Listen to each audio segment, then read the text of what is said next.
बिस्मिल्लाहिर्रहमानिर्रहीम अल्हम्दुलिल्लाहि अहलिही वस्सलातु अला अहलिहा मा बाद। एक और मसला, हमल की हालत में यानी औरत पेट से हो और शौहर तलाक दे तो तलाक वाक़े होगी या नहीं होगी?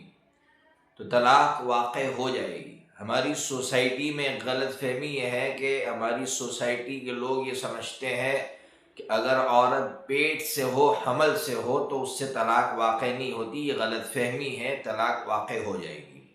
और ऐसी औरत की इद्दत क्या होगी? बच्चा जनना ये उसकी इद्दत होगी, यानी जैसे ही बच्चा जनेगी उसकी इद्दत पूरी हो जाएगी। अब चाहे 2 महीने का बच्चा था और तलाक दे दी, या 1 महीने का बच्चा था तलाक दे दी, बल्कि अगर बिल्कुल वक्त पूरा हो गया, 1 दिन पहले तलाक दी हो और दूसरे दिन बच्चा पैदा हुआ, फौरन इद्दत पूरी हो जाएगी। तो ऐसी औरत की इद्दत होती है बच्चा जनना।